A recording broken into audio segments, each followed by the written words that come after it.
20 ans et mort pour sa passion. La pêche, art ancestral devenu le principal revenu pour plusieurs familles polynésiennes.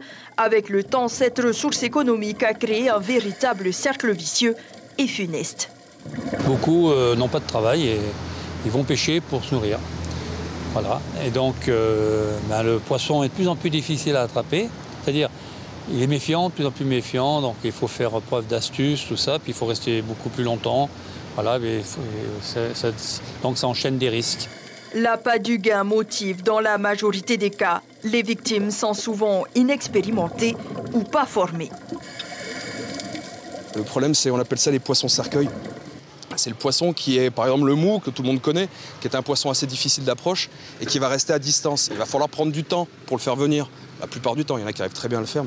Et donc, c'est lui qui va faire pousser l'apnée au-delà de ses limites. Ce qui fait que le pêcheur va se dire « Oh, mais encore un petit peu, il s'approche, je vais peut-être l'avoir ». Et c'est finalement le poisson qui a le pêcheur et non le pêcheur qui a le poisson. Un principe de base qu'il faut avoir toujours en tête, une personne en surface en sécu, l'autre au fond.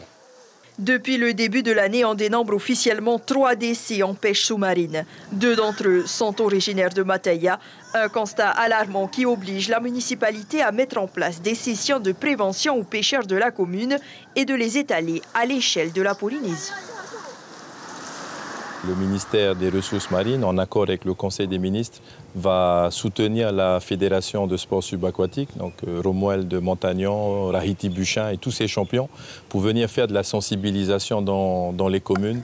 20 formations seront dispensées pour l'instant aux îles du Vent et aux îles sous le vent, à raison de 1 matinée par mois.